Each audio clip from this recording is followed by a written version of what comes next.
후공 후자. 오늘도 진짜 현실적인 질문인 것 같아요. 중학생 아이가 독해집 독해를 할 때 독해 지문 있지 않습니까? 모르는 단어 시작 전에 미리 다 찾던지 아니면 중간에 찾아봐도 될까요? 라고 이렇게 질문을 했습니다. 자, 독해집 풀 때 이거 흔히들 많이 하죠, 그죠? 요거 과연 방법이 괜찮은지 한번 같이 알아보겠습니다.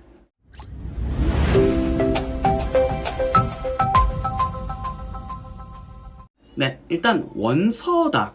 원서하고 비교해볼게요. 원서는 훨씬 길죠. 원서는 이제 한 권이고 하니까 시작할 때 모르는 단어 미리 찾아보기도 어렵고, 그죠?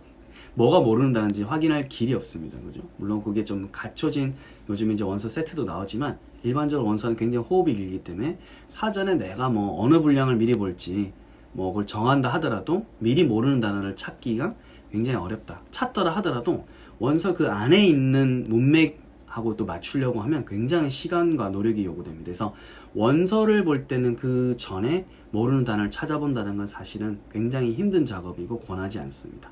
즐거움을 위해서 읽어야 되는데 그게 확 떨어질 거예요. 그래서 그 즐거움을 파괴하는 행동이니까 하지 마시라.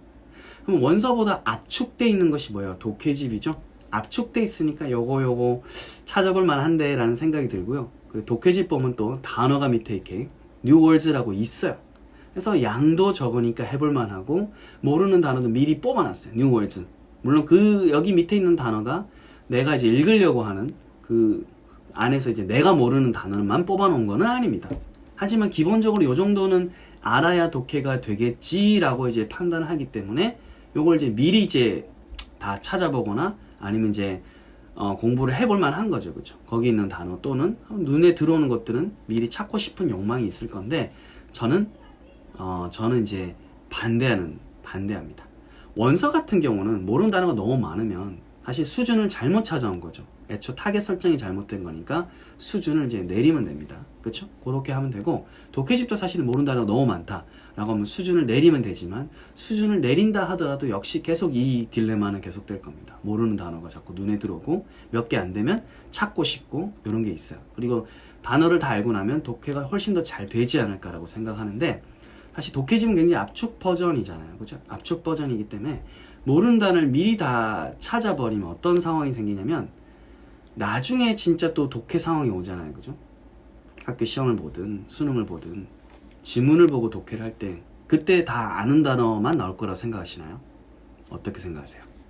다 계속 단어 공부 열심히 하면 수능 때 모르는 단어 없을 것 같아요? 다 아는 단어 나올 것 같아요? 혹은 웬만큼 단어 다 아니까 다 되겠지라고 싶으세요? 웬만큼 단어를 다 알아도 수능 같은 때는 쉽지 않아요. 단어만으로 해결되지 않고 문맥을 잘 파악하는 능력 굉장히 중요해집니다. 극도로 올라가는 게 수능이 됩니다. 즉 뭐냐면 단어 몇 개 좀 모르더라도 이걸 훌훌 털면서 전체적인 맥락을 공부할 수 있는 능력이 굉장히 중요하다는 겁니다. 무슨 말이냐면 단어가 중요하지 않으니까 공부를 하지 말라는 의미가 아니라, 그렇죠? 전체적인 거 맥락 혹은 문장 안에서의 문맥 파악하는 데 있어서 재료로 단어가 조금씩 중요하다는 거지. 무슨 말인지 알겠죠? 단어 자체를 공부를 미리 해버리면 이 문맥을 파악을 해야 되는 그 기회를 박탈하게 되는 거죠. 교과서 공부할 때는 달라요.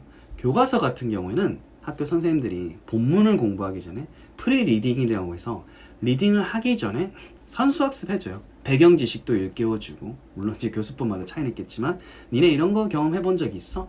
조금이라도 띄웁니다. 그래서 배경 지식을 좀 우리 액티베이트 한다고 그러거든요. 활성화를 좀 시켜줘서 애가 내용에 대해서 말랑말랑하게 접근할 수 있도록 준비시켜주고, 조금 어휘라든지 이런 것들을 미리 공부시켜줄 수 있습니다. 그래야 이제 본문을 보면서 다양한 거 할 수가 있으니까요. 근데 이거는 본문 베이스가 아니잖아요. 본문보다 훨씬 더 짧은 것을 지문 바이 지문으로 계속 해나가는 거죠. 그렇죠?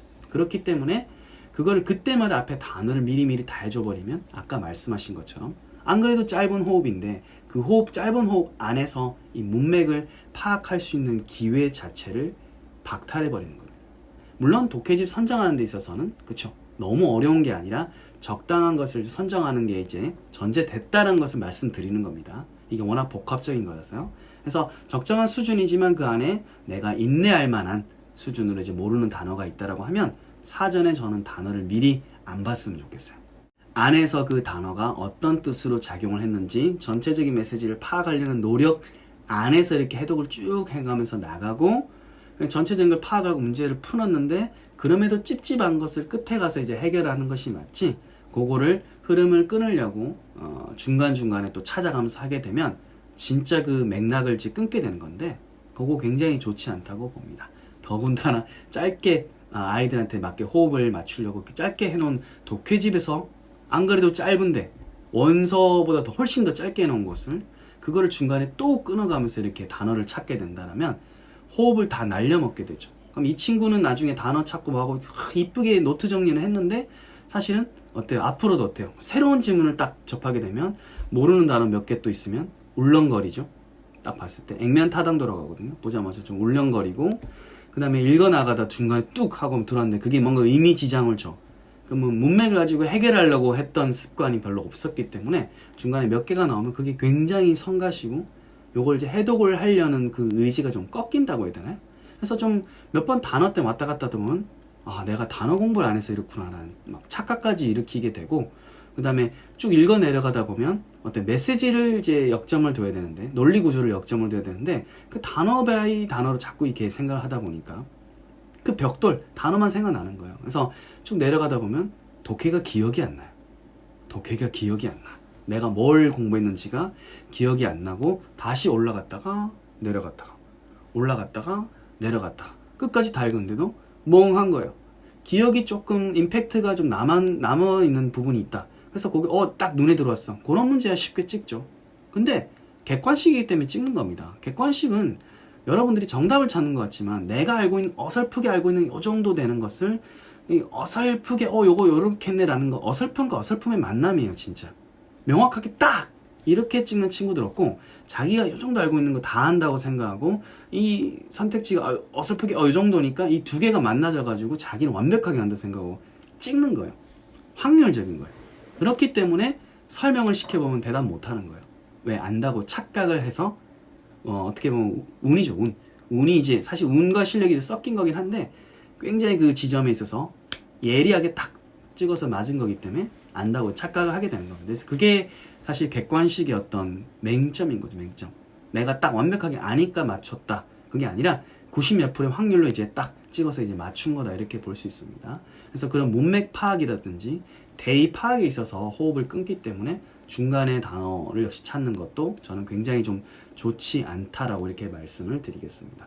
차라리 내가 좀 애매했던 것들은 그 문장을 차라리 내가 문장장 같은 거, 단어장을 다 뗐다면 문장장 같은 걸 조금 정리해서 그 안에 그 문장 안에 요 단어가 좀 어려웠다. 밑줄 그어가지고 그냥 좀 정리를 해두면 그런 것만 쭉쭉쭉 읽어도 이런 것들 문맥 키우는 힘이 많이 생겨지니까 저는 이제 문장장이라는 거 만들었었거든요. 그래서 정리 조금 좋아하는 분들은 단어장이 좀 몇 독이 됐다라고 하면 문장하고 이렇게 자기가 모르는 단어나 같이 이렇게 정리를 하면 단어도 공부하고 그다음 문맥도 같이 익히는 그런 게 좀 되지 않을까 생각을 합니다. 하여튼 뭐 독해집하고 단어 이야기 하다 보니까 제가 조금 이제 센 거, 코어적인 것까지도 같이 이렇게 커버를 했는데요.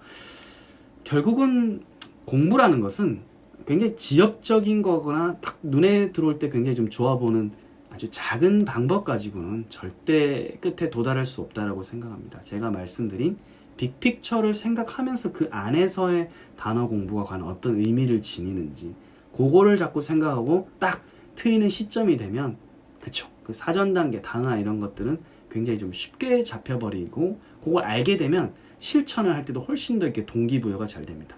그냥 단어가 중요하니까 해야지. 뭐 정말 쓴 약을 매일 먹는 거랑 똑같은데 왜 내가 이래서 해야 되고 이 하는 가운데 약 먹는 게 하나의 점이다 싶으면 약 먹는 것 자체는 큰 어려운 과업이 되지 않습니다.